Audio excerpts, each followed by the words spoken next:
los años, a lo largo de los años me han estado preguntando muchas personas si va a haber salvación después del arrebatamiento.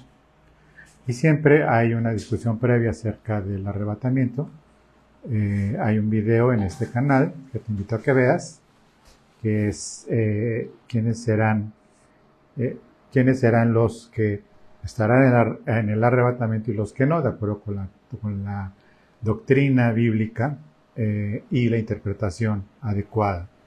El punto aquí es esta pregunta que me han hecho a lo largo de los años, sobre todo padres preocupados por sus hijos que pues no tienen ni la más mínima intención de seguir a Cristo y ellos creen en el arrebatamiento, creen en el Señor y de que va a haber un arrebatamiento. Otros insisten en que no va a haber arrebatamiento, como ya digo, sino hasta la mitad de la semana 70, y otros que no va a haber. Nuestra postura, como ya dije, es de los que no va a haber. Bueno, pues es su oración, es su fe, y conforme a su fe será hecho, y se quedarán. Pero aquí el tema es de la pregunta: ¿va a haber salvación después del arrebatamiento? Y esta preocupación, como ya dije, son de parientes cercanos, sobre todo padres, hermanos, esposas, hijos, y me llamó la atención que en un par de ocasiones dos adolescentes de diferentes familias en la congregación me preguntaban, bueno, ¿y qué tal si ya que sé el arrebatamiento, si es que es, y ya que vea que las cosas se están poniendo feas, entonces sí ya me arrepiento y entonces sí ya puedo yo pues ahora sí creer en el Señor, ¿no? Y bueno, vienen infinidad de comentarios diciendo, bueno, es que no te conviene porque entonces morir y demás. Y la respuesta es muy simple: si no estuvieron a dar sus vidas estando en la gracia, pues yo creo que no van a poder dar sus vidas estando en medio de la tribulación, ¿ok? Eh, porque el asunto es este: la salvación es por el oír y el oír por la palabra de Dios, de acuerdo con la palabra misma. La salvación es de nuestro Dios. Y podemos ver en el libro de Hebreos una destacada lista de personas. En el libro de Hebreos se comienza después la fe, la certeza de lo que se espera, la comunión, la convicción de lo que no se ve, pero que será, que es el reino de Dios. Cuando habla la fe, pues es la certeza de lo que se espera. ¿Y qué es lo que esperamos nosotros? El reino de Dios. Y la convicción de lo que no se ve. El reino de Dios está en Cristo y ha llegado a nosotros y está en nosotros. Entonces podemos ver que la salvación como tal, nosotros la tenemos como cristianos a partir de la cruz de Jesucristo, su muerte y resurrección en adelante, y posteriormente la llenura del Espíritu Santo. Pero ¿qué pasa con todas las personas antes de la cruz, judíos y no judíos? ¿Y qué pasa con las personas después del arrebatamiento, que es la promesa, la esperanza bienaventurada por cumplirse? ¿Qué es con el tema de la salvación? Nosotros hemos visto que a lo largo de toda la palabra de Dios, en el caso de Abraham, el primer registro que tenemos de una fe, al menos registrada en la palabra de Dios, y un contemporáneo, Job, que era contemporáneo de Abraham, vemos dos casos de que fueron justificados por la fe. Porque sin fe es imposible agradar a Dios. Ahora, ¿habrá fe después del arrebatamiento? Sí, de acuerdo con la palabra de Dios, y te invito a que te quedes, a que veas este asunto, sobre todo para aquellos inquietos. No para los inquietos de que si va a haber arrebatamiento o no, sino si va a haber salvación o no, durante la tribulación y la manifestación del hombre de pecado, la manifestación del anticristo. Muy bien.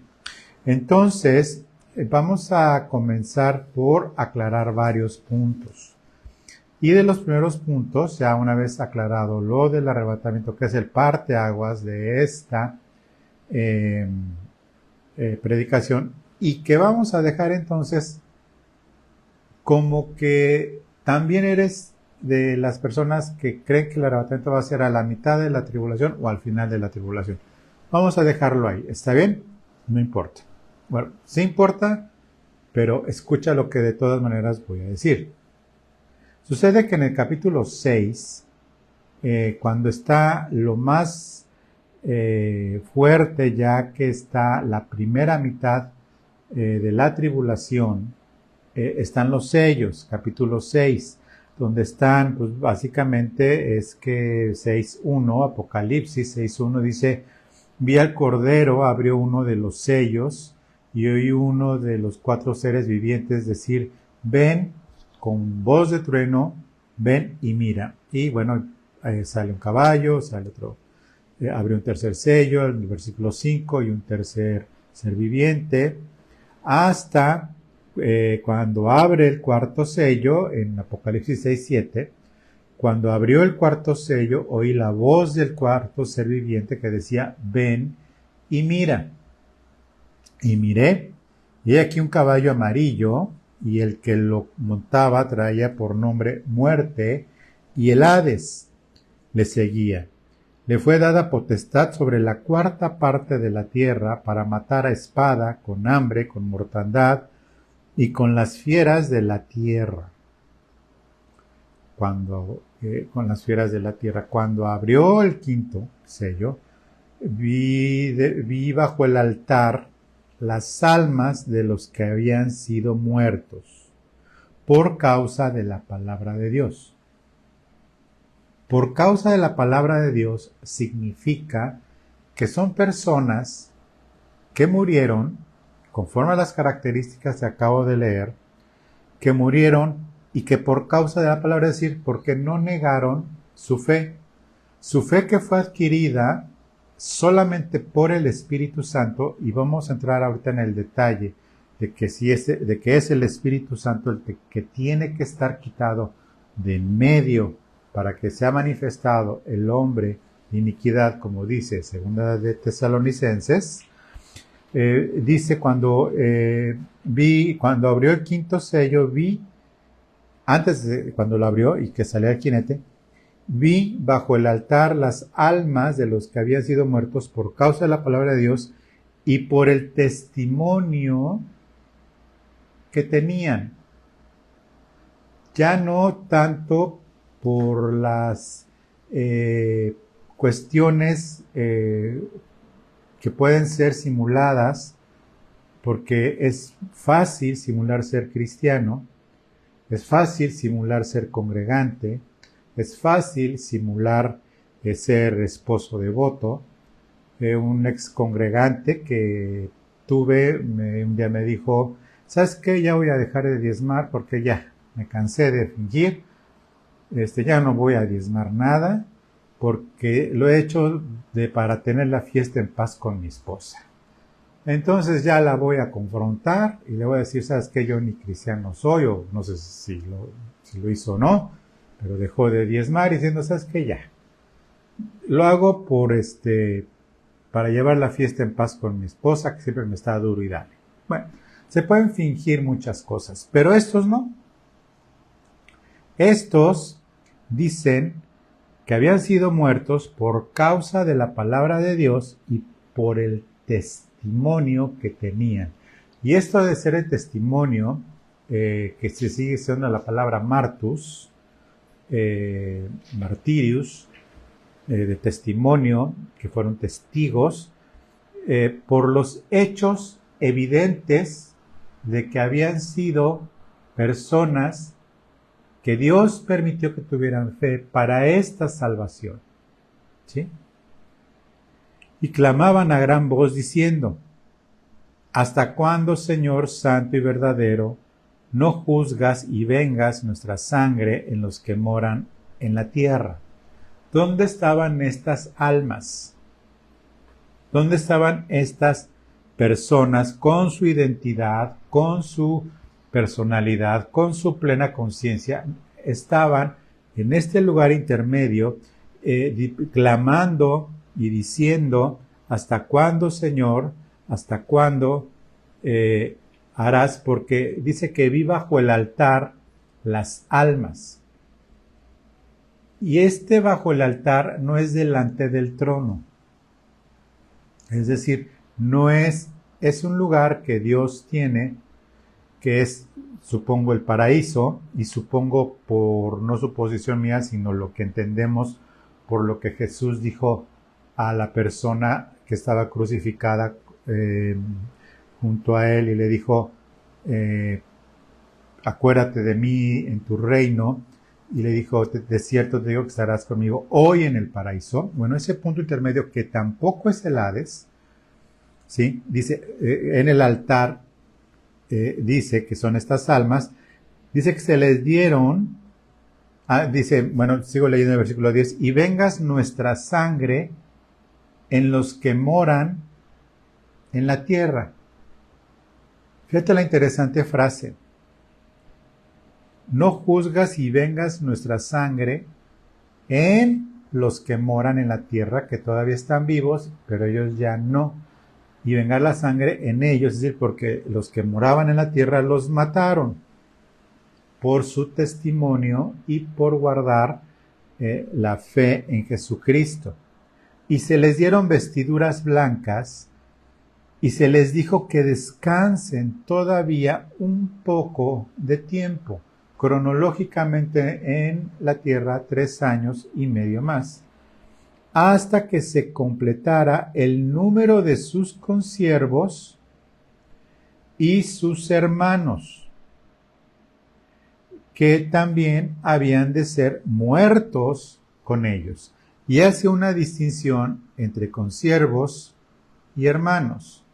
Y aquí es algo muy importante la distinción, no son sinónimos. Estas personas,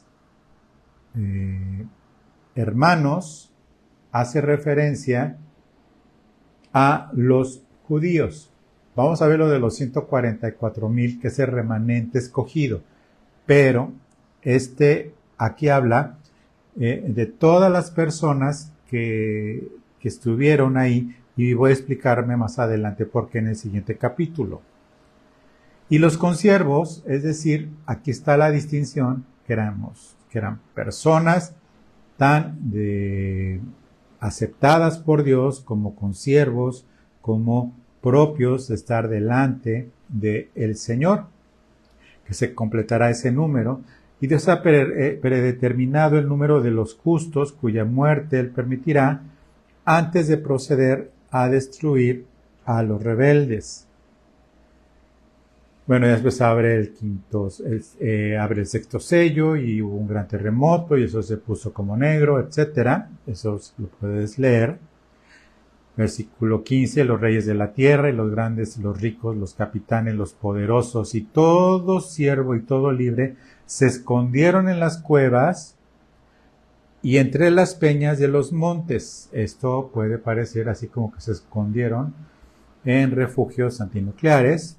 Y decían a los montes y a las peñas, caed sobre nosotros y escondednos del rostro de aquel que está sentado sobre el trono y de la ira del Cordero. Estas personas ya habían reconocido que era la venganza del Dios nuestro y no Dios el que ellos querían o tengan, sino del Cordero, y del Cordero que fue sacrificado.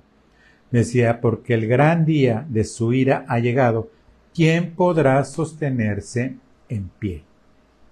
Entonces, hay salvación, ¿sí? En su mayoría son judíos, hay un remanente especial que son los 144,000 sellados, ¿ok? Hermanos, siervos y sellados. Entran 3 figuras. Después de esto, vi 4 ángeles, ya estoy en el capítulo 7 de Apocalipsis, en pie sobre los 4 ángulos de la tierra y que detenían los 4 vientos de la tierra para que no soplase viento alguno sobre la tierra, ni sobre el mar, ni sobre ningún árbol. ¿Ok?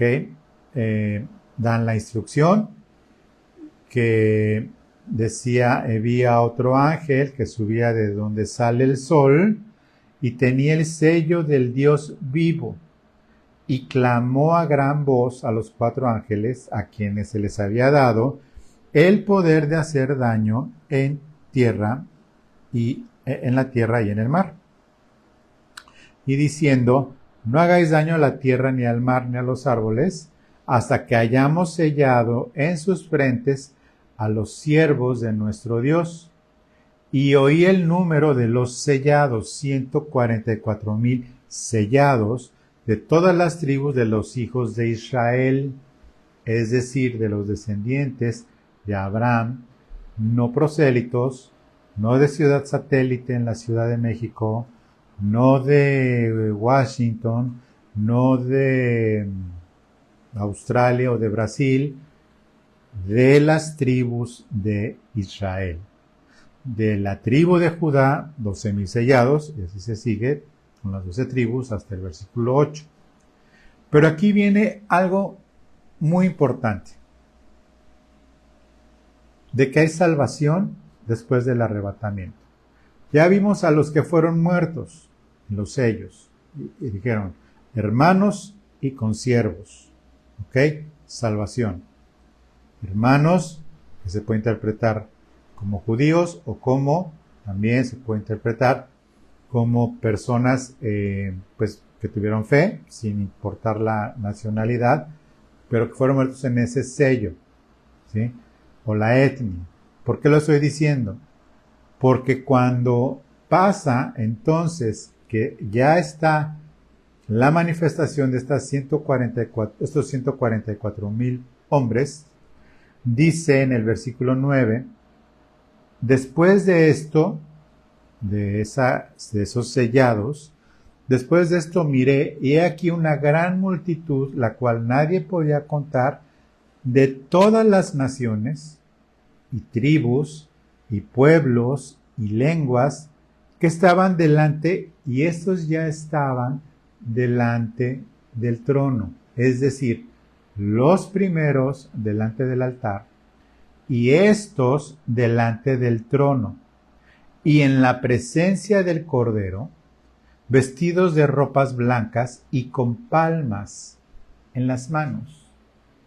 Es un misterio y que puede darse lugar a interpretaciones bastante raras, pero unos están delante del altar clamando venganza por su muerte, pero estos ya traen palmas en sus manos, en la presencia del Cordero, vestidos de ropas blancas y con palmas en las manos.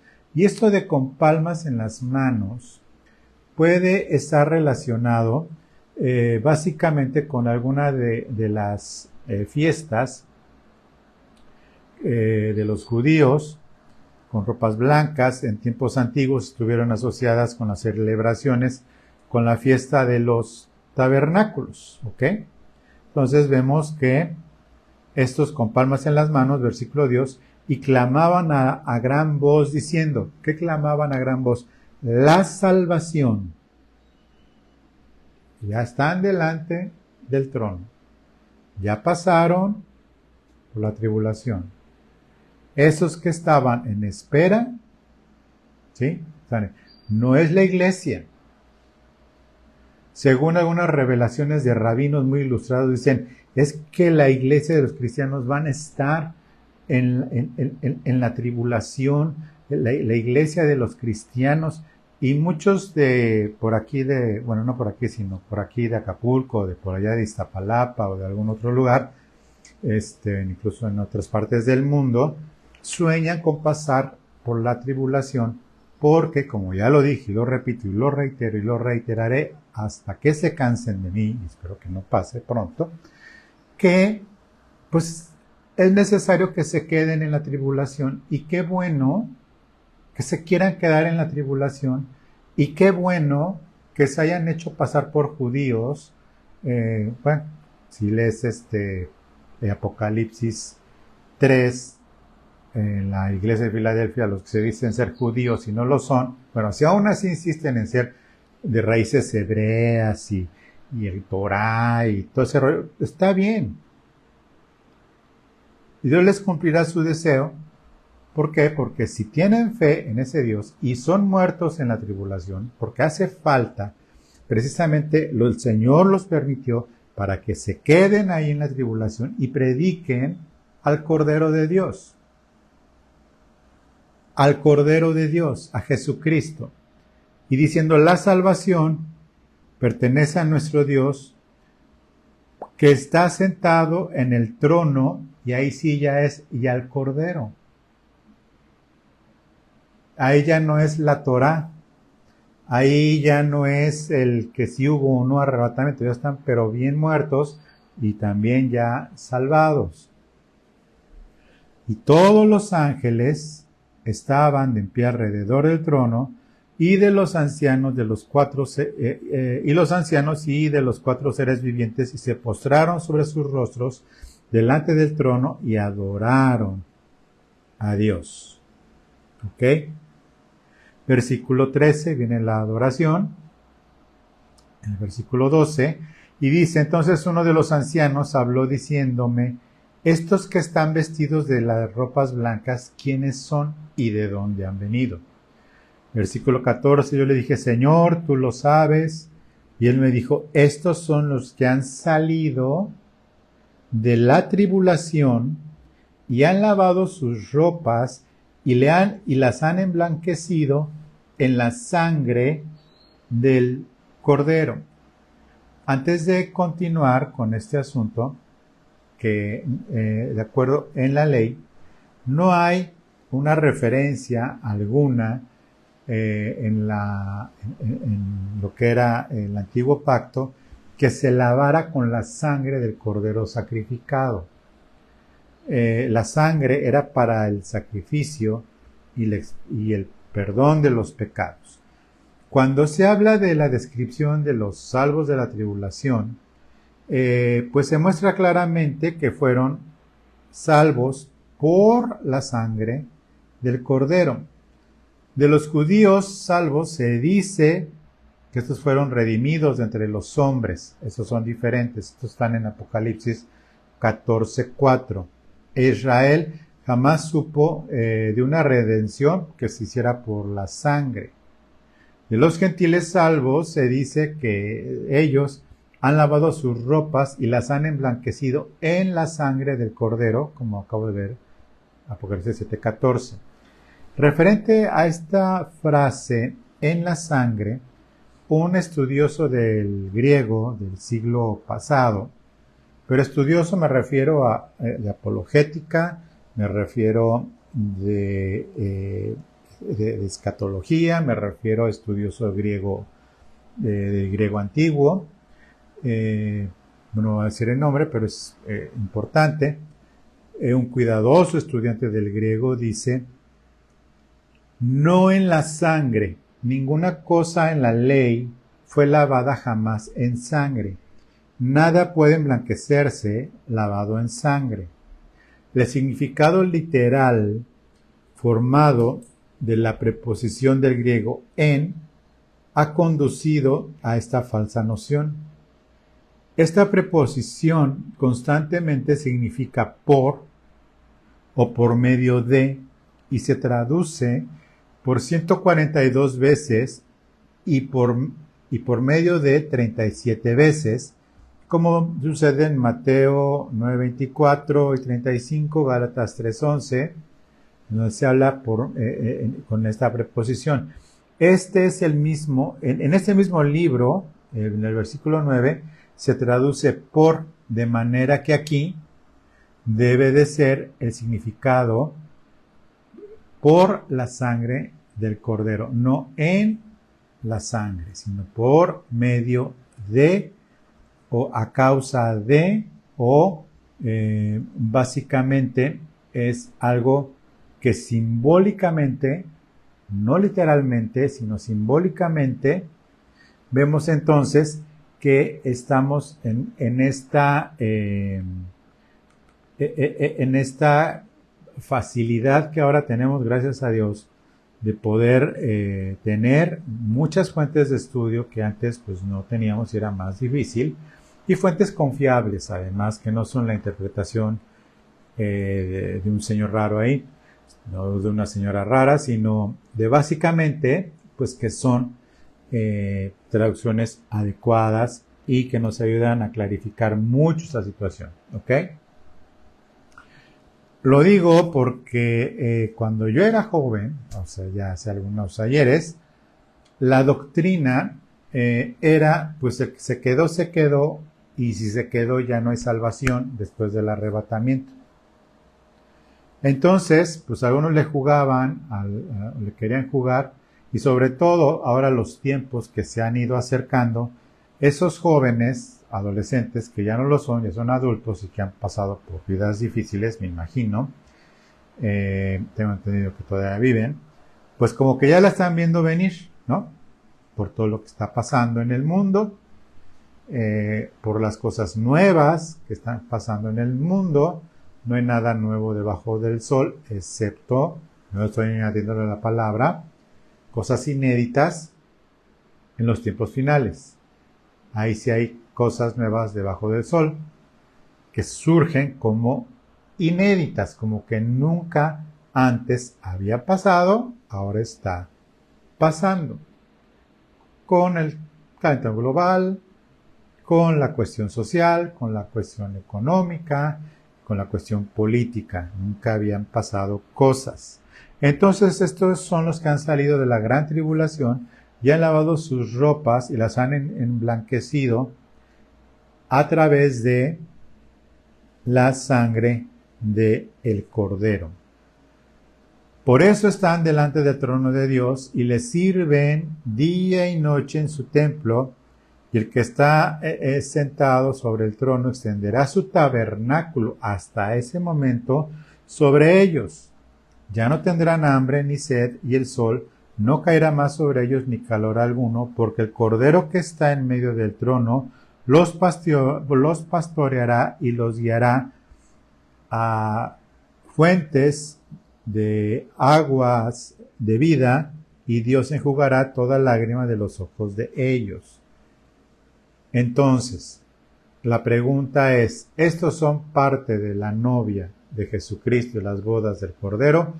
La respuesta es un misterio, pero en el contexto de estudio de la palabra, con una hermenéutica adecuada y de una interpretación adecuada, parece ser que no, es decir, las bodas del Cordero se van a llevar a cabo, así como el tribunal de Cristo se va a llevar a cabo al momento de la tribulación, porque todavía tienen que pasar estos, y el Señor les dice, espérense tantito, pero de acuerdo con la enseñanza, es que nosotros somos parte, nosotros iglesia, que hoy confesamos nuestra fe en Jesucristo y demás, porque hay una diferencia, y aquí es el punto culminante de esta predicación, y si llegaste hasta aquí, le doy gracias a Dios por todo esto. ¿Cuál es la diferencia? Debe de haber alguna diferencia. Debe de haber una diferencia entre nosotros y ellos. ¿Cuál es? Bueno, se refiere al Espíritu Santo. ¿Ok? El Espíritu Santo, en lo que se refiere a nosotros, pues ya hemos estudiado, y también está esto, que lo que detiene la manifestación del hombre del pecado tiene que ser quitado de en medio, es decir, el Espíritu Santo, y junto con el Espíritu Santo la iglesia. ¿Por qué la iglesia? Porque el Espíritu Santo en el Antiguo Testamento no vivía adentro de las personas, ¿sí? Vino sobre David, sobre Saúl, sobre los ancianos que estuvieron con Moisés en el monte Sinaí, que compartió con ellos el Espíritu, sobre el mismísimo Sansón con todas sus novias, venía sobre las personas. Estas cuestiones del Espíritu Santo, la diferencia está que, si bien es cierto que es quitado en el sentido con todo lo que está con él y que es uno con él, nosotros al nacer de nuevo fuimos regenerados, nacidos de nuevo, y nos hicimos uno con el Espíritu. Porque el que tiene el Espíritu del Señor, un espíritu es con él. Pero estos sellados del Antiguo Testamento, los otros que están, que pasaron por medio de la tribulación y sobrevivieron y tuvieron fe, ¿sí? El Espíritu Santo no hay registro que habitó en Abraham y se hizo uno con él en espíritu. Tampoco hay registro de ninguno, ni de Abraham, ni de Isaac, ni de Jacob, ni de Moisés. Venía el Espíritu, y aunque tuvieran cara a cara, y fueron agradables a los ojos de Dios, y de hecho, Abraham, por su fe le fue contado por justicia, y es por eso que nosotros recibimos la promesa y la bendición de Abraham, porque en él serán benditas todas las naciones de la tierra, y se está viendo en Apocalipsis, de toda lengua, tribu y nación, por medio de la fe, no del nuevo, el nacimiento como lo entendemos, aunque sí de un tipo de regeneración.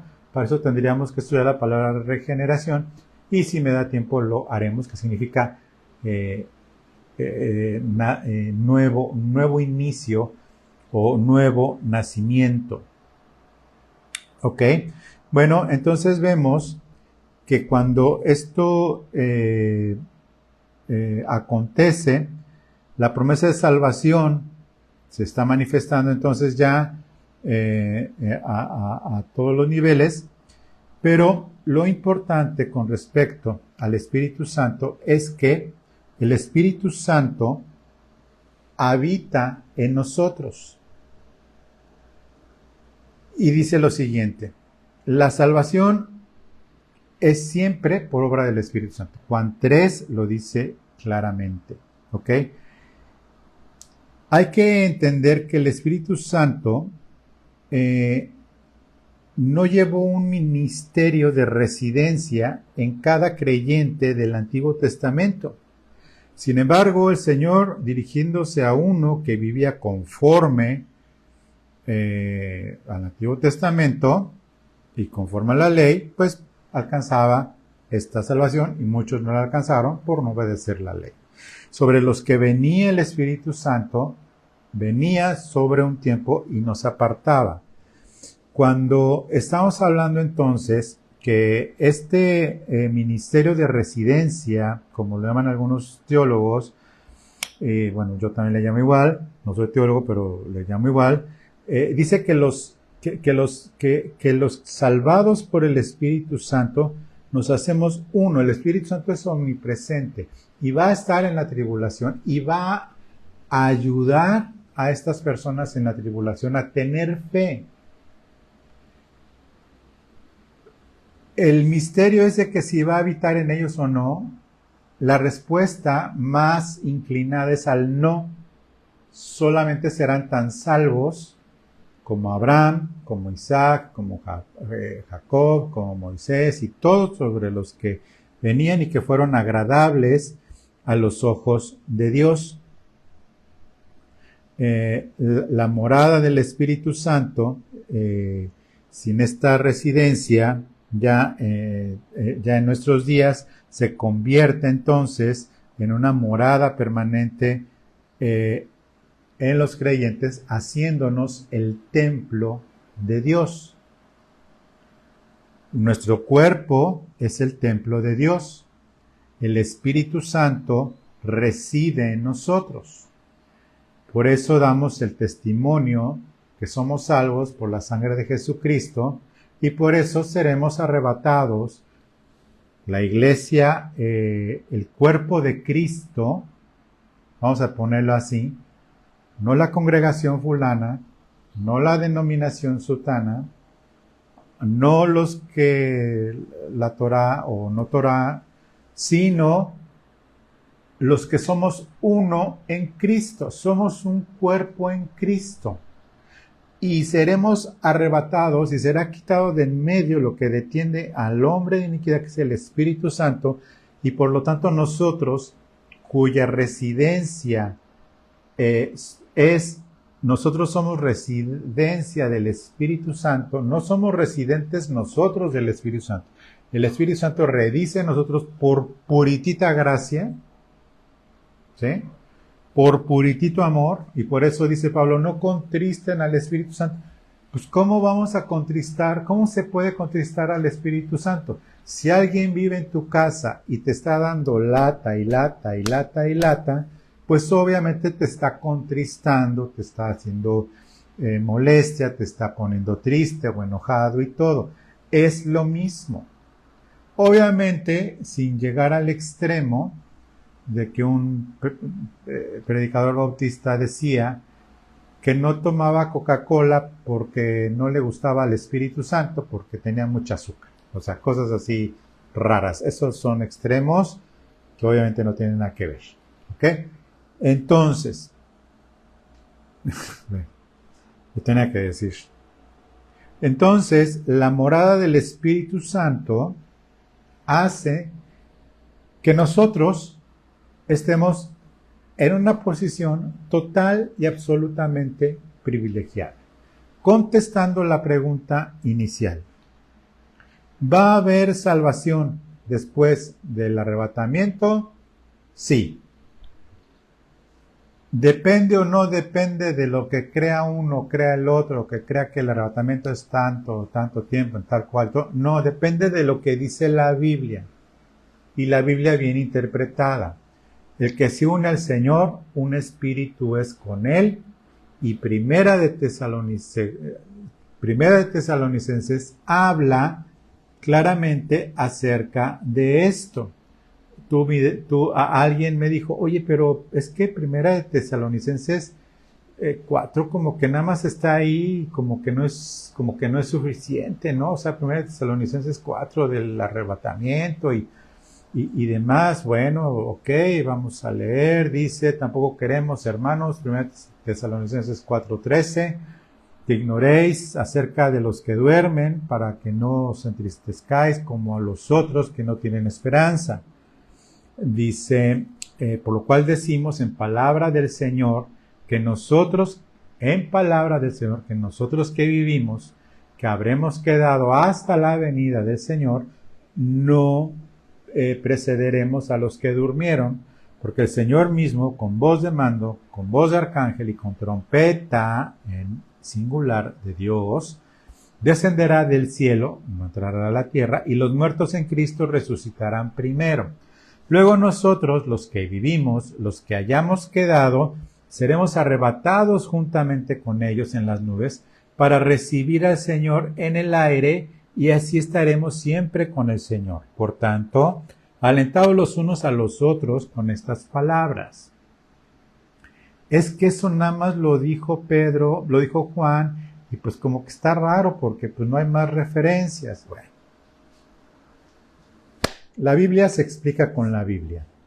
Y Pedro, en cuya confesión el Señor basó, en cuya confesión de Pedro cimentó su iglesia, en que Jesús es el Hijo de Dios, y por eso Pedro era la columna de la iglesia para los judíos, dice lo siguiente: amados hermanos, esta es la segunda de Pedro 3 del principio. Amados hermanos, esta es la segunda carta que os escribo, y en ambas despierto exhortación, vuestro limpio entendimiento, para que tengáis memoria de las palabras que antes han sido dichas por los santos profetas, y del mandamiento del Señor y Salvador dado por vuestros apóstoles, es decir, Pedro y los demás, y habiendo aceptado en un concilio a Pablo. Sabiendo que primero esto, que en los posteriores tiempos vendrán burladores, andando según sus propias concupiscencias, se habla de los falsos maestros, lo puedes leer y demás. En el versículo 9 dice, el Señor no retarda su promesa, según algunos tienen por tardanza, sino que es paciente para con nosotros, no queriendo que ninguno perezca, sino que todos procedan al arrepentimiento, porque el día del Señor vendrá como ladrón en la noche, en el cual los cielos pasarán con gran estruendo y los elementos ardiendo serán deshechos, y la tierra, las obras que en ella hay, serán quemadas. Bueno, y uno dirá, ¿ya ves? ¿En dónde dice eso? Que el arrebatamiento. Bueno, Pablo le da la autoridad, Pedro le da la autoridad como palabra de Dios, como palabra del Señor, estando a su mismo nivel la revelación que le fue dada a Pablo y que los demás apóstoles, de los 11 restantes apóstoles, fundamentaron el credo cristiano, dice, y en el mismo segunda de Pedro 3, por lo cual, hermanos, estando en espera de estas cosas, procurar con diligencia ser hallados, pero sin mancha, irreprensibles en paz. ¿Sí? Y tened entendido, versículo 15, segunda de Pedro 3, y tened entendido que la paciencia de nuestro Señor es para salvación, pero también como también nuestro hermano Pablo, según la sabiduría que le ha sido dada, os ha escrito, casi en todas sus epístolas, hablando en ellas de estas cosas, de que de la salvación y de los tiempos finales y de los falsos maestros, en el mismo contexto de 2 de Pedro 3, ¿sí? Entre las cuales hay algunas difíciles de entender, obviamente, las cuales los indoctos e inconstantes tuercen, como también las otras escrituras, para su propia perdición. Sabiendo vosotros, oh hermanos, sabiéndolo de antemano, guardaos, no sea que arrastrados por el error de los inicuos, caigáis de vuestra firmeza. Los apóstoles, aunque murieron en diferentes tiempos, estaban en contacto, no por WhatsApp, pero estaban en contacto, y la revelación de Dios fue siendo progresiva y fue siendo revelada conforme estaban pasando, ahora sí que la asimilación, porque es el ministerio del Espíritu Santo en este tiempo, de que Él les recordará las cosas que les he dicho y les mostrará lo que habrá de venir, como el mismo Señor Jesucristo lo comentó en el Evangelio de Juan. Y entonces vamos a regresar a la base de todo lo que estoy diciendo, para terminar diciendo: lo que es nacido de la carne, carne es, y lo que es nacido del Espíritu, Espíritu es. No te maravilles que te dije esto, os es necesario nacer de nuevo. El viento sopla de donde quiere, y oyes su voz, mas ni sabes de dónde viene, ni a dónde va. Así es todo aquel que es nacido del Espíritu Santo. Palabras de nuestro amado Señor Jesucristo. Y el corazón del Evangelio, pretribulación, antes de que venga el Señor, postribulación y demás, es bastante simple, porque de tal manera amó Dios al mundo, que ha dado a su Hijo unigénito, para que todo aquel que en Él cree no se pierda, mas tenga vida eterna. Yo creo, de todo corazón, que alguien se encontrará este versículo cuando esté lo más duro de los sellos, cuando esté lo más duro de la manifestación del anticristo. Alguien se acordará de este versículo y se lo compartirá a otros. Y alguien dirá: nos quedamos, se fueron los que eran hermanos, pero nosotros tenemos salvación, conservamos nuestra fe. Y habrá personas, y habrá 144,000 ahora hermanos judíos predicando, perseguidos porque se van a ir al desierto. Pero todos los demás, que sean muertos en la tribulación, no se dice la forma en la que serán muertos, dice hambre, espada y tal, pero ahí van a estar. Yo tengo fe en mi corazón, conforme a lo que está escrito, que sí, Va a haber salvación después de la tribulación, durante la tribulación y después del arrebatamiento. Y algunos de los que hoy puedan decir que no, se acordarán de esto. Y otros que jamás hayan oído del Evangelio, en ese momento digan, espérate. Yo me acuerdo que una vez me dijeron que de tal manera amó Dios al mundo que dio a su Hijo unigénito para que todo el que en él cree no se pierda, mas tenga vida eterna. Yo quiero tener vida eterna. El Espíritu que obra, ya sin la iglesia, ya sin el cuerpo de Cristo en el mundo, el Espíritu obrará en esos corazones. Le doy gracias a Dios por tu atención. Espero que hayas llegado al final, que compartas este video, que te suscribas, y quiero darle gracias a Dios por todos aquellos que siguen fielmente sosteniendo este ministerio, por lo pronto virtual, hasta que el Señor venga o nos muestre otra cosa. Gracias, hermanos, gracias, hermanas, por sus diezmos y por sus ofrendas, porque finalmente el obrero es digno de su salario. Y nosotros lo aprovechamos para comer, no lo aprovechamos para otra cosa, sino simplemente para ello. Muchas gracias, que Dios me los bendiga y que Dios les multiplique, porque están sembrando y cosecharán en esta tierra. Muchas gracias a todos, Dios me los bendiga y nos vemos el próximo domingo. Hasta luego.